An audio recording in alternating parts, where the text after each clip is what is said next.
But again, in an unprecedented way, Donald Trump, in his unwillingness to acknowledge this loss, is continually trying to disrupt the process and our democracy. And unfortunately, he's now being enabled by at least 12 of senators on the Republican side who will help bring about this process. It will not change the results. We will go through a lot of bluster, but has been pointed out by the Senate Intelligence Committee report on foreign interference. One of the recommendations we made was American elected officials should not undermine Americans' confidence in our election. That plays directly into the hands of our adversaries, whether it be Russia, China, Iran, or others.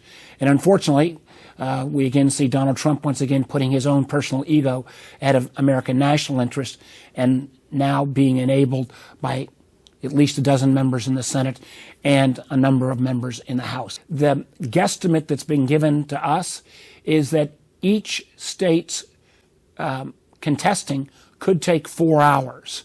That would take a couple hours of debate, literally up to a couple hours of voting, particularly on the House side.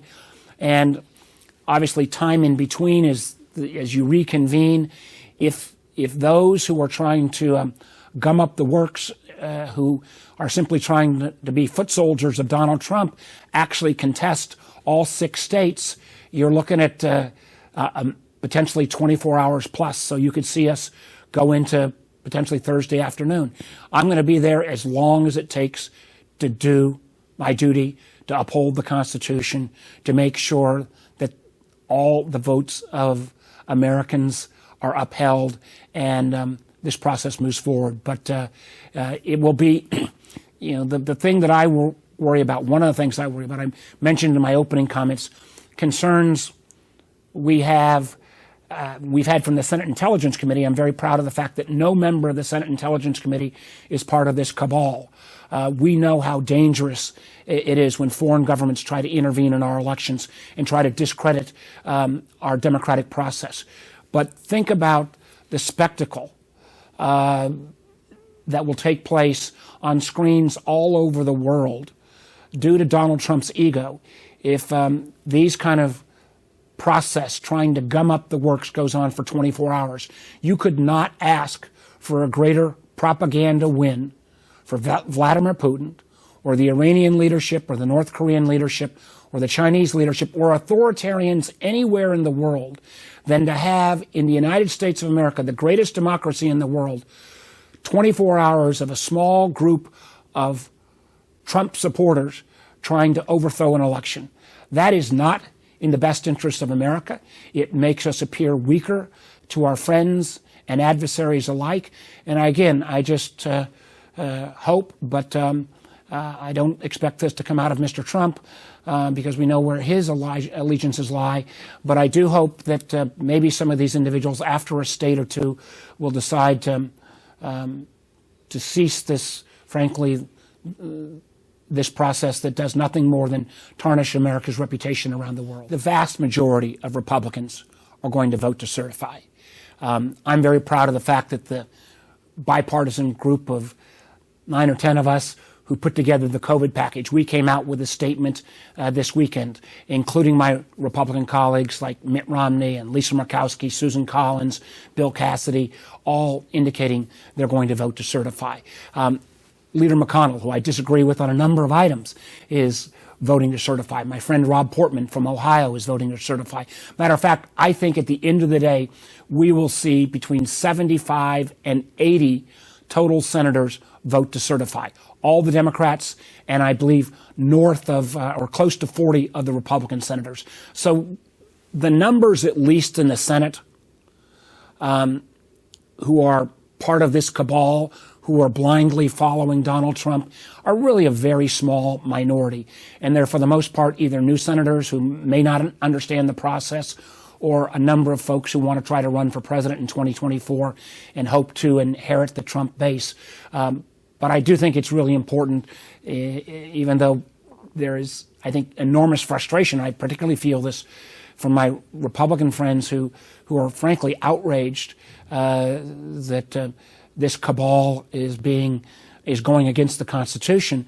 But the overwhelming majority of senators are going to be voting to certify. So I applaud Shelley Moore Capito, but again, I can take you state through state. And I point out the fact that at least so far, none of the Senate Republicans on the Intelligence Committee, and we've got very, very conservative members on the Intelligence Committee, are part of this cabal. They are all, to my knowledge, voting to certify. Again, because I think they've seen how foreign governments will view this action as at least a propaganda win, because if Vladimir Putin can say, hey, look, the Americans don't have a clean democratic process, why should they have the ability to attack our process in Russia? One more time of Mr. Trump never being willing to cross Vladimir Putin, something that has been maybe the only consistent portion of his presidency. And again, I would point that out as recently as this remarkable hack into our government and private sector that many members of the Trump administration have called out Russia. But again, Mr. Trump has not called out Russia. Well, first of all, if there'd been any evidence that would merit a thoughtful review by our court system, we've seen 60 cases filed. Trump has lost virtually every one of them. We've seen local elected officials, state officials, Democrat and Republican alike, all stand up and say there's no evidence. We've seen recount after recount not showing any substantial change in the vote. It is virtually every person who's on this press call today. I read all the clips. You may come from a conservative network or conservative outlet, but I've not seen any of your mainstream reporting indicate that there's been fraud or that there's any path where Donald Trump won this election. So it should concern us all that one, the power that Mr. Trump has to try to influence his supporters, and two, the challenge we have with social media where people can tune out any kind of objective indicator. If this was only Democrats saying this, or if it was only legislators, but we've got the judicial branch validating this. We've got state and local officials validating Biden's win. We even have, the vast majority of Trump officials, like his attorney general, like his head of election security. Now, they all get fired when they speak the truth, but it's a real challenge when people still say, I'm going to believe a social media site or Mr. Trump rather than any of the other validators in our system. I think we should all be concerned about this. I think one of the things that Joe Biden can and must do is continue to reach out to those Americans who didn't support him.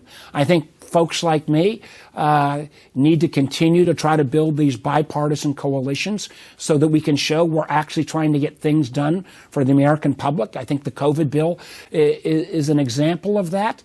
And I hope that the Republican Party will once again become the Republican Party and not simply an arm of Trumpism.